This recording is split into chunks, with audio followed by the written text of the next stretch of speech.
Over to you Jogi sir. ಎಲ್ರಿಗೂ ನಮಸ್ಕಾರ. ನಾನು ಒಂದು ಸಂತೋಷದ ಸುದ್ದಿಯನ್ನು ಹಂಚಿಕೊಳ್ಳಿಕ್ಕೆ ಬಂದಿದ್ದೀನಿ ಅಷ್ಟೇ. ಯಾಕಂದರೆ ನಮ್ಮ ಈ ಕರೆಯನ್ನು ಮನ್ನಿಸಿ ಇಲ್ಲಿ ಯಾರ್ಯಾರು ಬಂದಿದ್ದಾರೆ ಅಂತ ನನಗೆ ನೋಡಿದ್ರೆ ಭಾಳ ಸಂತೋಷ ಆಗುತ್ತೆ. ಇಲ್ಲಿ ಬಹಳ ಅಂದರೆ ಆ ಕಡೆ ನೋಡ್ತಾ ಬಂದರೆ ಭಾಳ ಖ್ಯಾತ ಕಥೆಗಾರರಾದ ಗೋಪಾಲಕೃಷ್ಣ ಪೈ ಇದ್ದಾರೆ, ಸ್ವಪ್ನ ಸರಸ್ವತ ಬರೆದವರು. ಆಮೇಲೆ ಅದ್ಭುತವಾದ ಸಿನಿಮಾ ನಿರ್ದೇಶಕ ಅನನ್ಯ ಕಾಸರವಳ್ಳಿಯವರು ಬಂದಿದ್ದಾರೆ. ಗಿರೀಶ್ ಕಾಸರವಳ್ಳಿಯವರು ಹೇಗೋ ನಮ್ಮ ಜೊತೆ ಪುರಸ್ಕಾರವನ್ನು ಸ್ವೀಕಾರ ಮಾಡ್ತಾರೆ. ದ್ವಾರನಕುಂಟ ಪಾತಣ್ಣ ಅವರಿದ್ದಾರೆ. ಅವರು ಇತ್ತೀಚೆಗೆ ಅಷ್ಟೇ ಒಂದು ಪುಸ್ತಕ ಪ್ರಕಾಶನವನ್ನು ಆರಂಭಿಸಿ ಬಹಳ ಒಳ್ಳೆಯ ಕೆಲಸವನ್ನು ಮಾಡ್ತಿದ್ದಾರೆ. ಹಾಗೆ ಖ್ಯಾತ ಕವಿ ಮಮತಾ ಸಾಗರ್ ಬಂದಿದ್ದಾರೆ. ನಮ್ಮ ಸದಾಶಿವ ಶೆಣೈ ಪತ್ರಕರ್ತರ ಸಂಘದ ಅಧ್ಯಕ್ಷರಾಗಿದ್ದವರು ಮತ್ತು ಪ್ರೆಸ್ ಕ್ಲಬ್ ಅಧ್ಯಕ್ಷರಾಗಿದ್ದವರು. ಪ್ರತಿಭಾ ನಂದಕುಮಾರ್ ಬಂದಿದ್ದಾರೆ. ಮಂಗಳ ಅವರು ಬಂದಿದ್ದಾರೆ, ಕವಿ.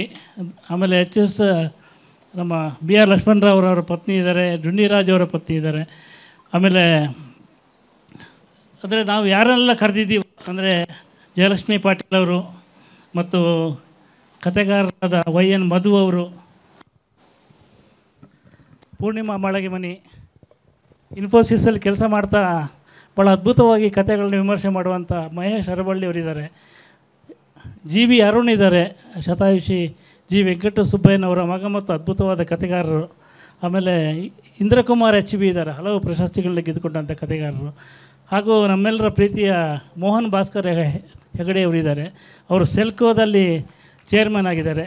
ಹಾಗೂ ಮಹಾಭಾರತದ ಬಗ್ಗೆ ಇತ್ತೀಚಿನ ದಿನಗಳಲ್ಲಿ ಭಾಳ ಒಳ್ಳೆಯ ವಿಮರ್ಶೆ ಮಾಡ್ತಾ ಪುಸ್ತಕಗಳನ್ನು ಬರೆದಂಥ ಜಗದೀಶ್ ಶರ್ಮಾ ಅವರಿದ್ದಾರೆ. ಹಾಗೂ ಹಲವು ಪ್ರಶಸ್ತಿಗಳನ್ನ ಗೆದ್ದಂಥ ಕಥೆಗಾರ ಕಾದಂಬರಿಕಾರ ಗಜಾನನ ಶರ್ಮಾ ಅವರು ಬಂದಿದ್ದಾರೆ. ಮಂಜುನಾಥ್ ಚಾಂದ್ ಇದ್ದಾರೆ ಮತ್ತು ಕಾದಂಬರಿಕಾರರಾಗಿದ್ದರೆ ಇತ್ತೀಚೆಗೆ ಲಕ್ಷ್ಮಣ ಅವರಿದ್ದಾರೆ. ರಂಜಿನಿ ಕೀರ್ತಿ ಸಂಗೀತಗಾರ್ತಿ ಮತ್ತು ನಿರೂಪಕಿ ಇದ್ದಾರೆ. ಪೂರ್ಣಿಮಾ ಮಾಳಗಿಮನಿ ಬಂದಿದ್ದಾರೆ. ಕಥೆಗಾರ್ತಿಯಾದ ಶ್ವೇತಾ ಹೊಸಬಾಳೆ, ಆಮೇಲೆ ವಿದ್ಯಾ ಭರತನಹಳ್ಳಿ, ಅಂಜಲಿ, ಶರತ್ ಭಟ್ ಸೇರಾಜೆ, ಭಾಳ ಅದ್ಭುತವಾದ ಸಂಸ್ಕೃತ ಮತ್ತು ಕನ್ನಡದಲ್ಲಿ ಬರೆಯುವಂಥ ಶರತ್ ಭಟ್ ಸೇರಾಜೆ. ಆಮೇಲೆ ನಲ್ಲತಂಬಿಯವರು ಬಂದಿದ್ದಾರೆ. ವಿಕ್ರಮ್ ಹತ್ವಾರು, ಆಮೇಲೆ ದತ್ತಾತ್ರೇಯವರು, ಅವರು ಕಳೆದ ವರ್ಷ ಒಂದು ಕಾದಂಬರಿಗೆ 50,000 ರೂಪಾಯಿ ಬಹುಮಾನ ತಗೊಂಡವರು. ಚಿಂತಾಮಣಿ ಕೋಟ್ಲೆಕೆರೆಯವರು ಬಂದಿದ್ದಾರೆ. ನಮ್ಮ ಎಲ್ಲ ಲೇಖಕರನ್ನ ಇಂಟರ್ವ್ಯೂ ಮಾಡುವಂಥ ಗೌರಿ ಶಕಿ ಅವರು ನಮ್ಮ ಜೊತೆ ಇದ್ದಾರೆ. ನಮಸ್ಕಾರ. ಹಾಗೂ ನಮ್ಮ ಕನ್ನಡಪ್ರಭದ ಎಲ್ಲ ಬ್ಯೂರೋಗಳ ಸಿದ್ದಣ್ಣವರಿಂದ ಹಿಡಿದು ಎಲ್ಲ ಮಂದಿ ಬಂದಿದ್ದಾರೆ. ನಮ್ಮ ಬೇರೆ ಬೇರೆ ಹುಬ್ಬಳ್ಳಿಯಿಂದ, ದಾವಣಗೆರೆಯಿಂದ, ಬೇರೆ ಬೇರೆ ಕಡೆಯಿಂದ ಬಂದಿದ್ದಾರೆ. ನಮ್ಮ ಕನ್ನಡಪ್ರಭದ BV ಮಲ್ಲಿಕಾರ್ಜುನಯ್ಯ ನಮ್ಮ ಜೊತೆ ಇದ್ದಾರೆ. ಹಾಗೂ ವೀರಕಪುತ್ರ ಶ್ರೀನಿವಾಸು, ಪ್ರಕಾಶಕರಾದ ಜಮೀಲ್ ಅವರು, ನಂದೀಶ್ ಅವರು, ವಿಕ್ರಮ್ ಅಡಿಗ, ಆಮೇಲೆ ಇಲ್ಲಿಗೆ ವಿದೇಶದಿಂದ ಒಬ್ಬರು ಬಂದಿದ್ದಾರೆ, ಕಿರಣ್ ಉಪಾಧ್ಯಾಯ ಅವರು ಬಹ್ರೇನಿಂದ ಇಲ್ಲಿಗೆ ಬಂದಿದ್ದಾರೆ. ಆಮೇಲೆ ನಮ್ಮೆಲ್ಲರ ಪ್ರೀತಿಯ ಮೋಹನ್ ರಾಮ್ ಅವರು ಬಂದಿದ್ದಾರೆ. ಭಾಳ ಅಪರೂಪ ಅವರು ಕಾರ್ಯಕ್ರಮಕ್ಕೆ ಬರೋದು. ಹಿರಿಯ ಕಥೆಗಾರರಾದ KS ಸತ್ಯನಾರಾಯಣ ಅವರಿದ್ದಾರೆ. ಆಮೇಲೆ DV ಗುರುಪ್ರಸಾದ್ ಅವರಿದ್ದಾರೆ. ಹಾಗೆ ನಮ್ಮ PD ಸತೀಶ್ ಚಂದ್ರ ಅವರು ಬಂದಿದ್ದಾರೆ. ಅರವಿಂದ್ ಕುಪ್ಳಿಕರ್ ಇದ್ದಾರೆ. ಆ ಕಡೆಯಿಂದ ನನಗೆ ಎಷ್ಟು ಮಂದಿ, ನಾನು ಸ್ವಲ್ಪ 60 ಆಗಿದ್ದರಿಂದ ಕಣ್ಣು ಸರಿ ಕಾಣಿಸ್ತಿಲ್ಲ, ಎಷ್ಟು ಮಂದಿ ಕಣ್ಣಿಗೆ ಬಿದ್ದಿದ್ದಾರೆ ಅವರ ಹೆಸರುಗಳನ್ನ ಹೇಳಿದ್ದೀನಿ. ಯಾರ ಹೆಸರಾದರೂ ಬಿಟ್ಟು ಹೋದರೆ ಕ್ಷಮಿಸಿ.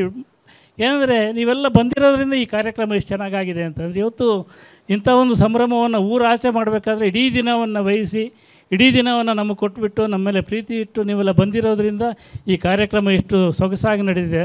ಆದ್ದರಿಂದ ನಿಮಗೆಲ್ಲರಿಗೂ ಧನ್ಯವಾದಗಳನ್ನ ಹೇಳ್ತೀನಿ. ಪ್ರತಿ ವರ್ಷ ಕೂಡ ಇದನ್ನು ರವಿ ಹೆಗ್ಡೆ ಅವರು ಇದನ್ನು ಪ್ಲ್ಯಾನ್ ಮಾಡಿದಾಗ ಇದನ್ನು ಡೆಸ್ಟಿನೇಷನ್ ಕಾರ್ಯಕ್ರಮ ಅಂತ ಕರೆದ್ರು.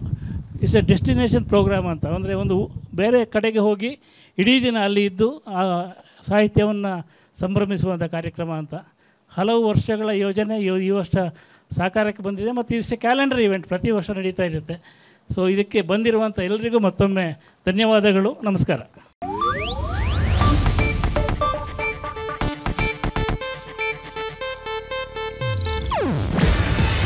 ಇದು ಏಷ್ಯಾನೆಟ್ ನ್ಯೂಸ್ ನೆಟ್ವರ್ಕ್ ಪ್ರಸ್ತುತಿ. ನೀವು ನೋಡ್ತಿದ್ದೀರಾ ಏಷ್ಯಾನೆಟ್ ಸುವರ್ಣ ನ್ಯೂಸ್.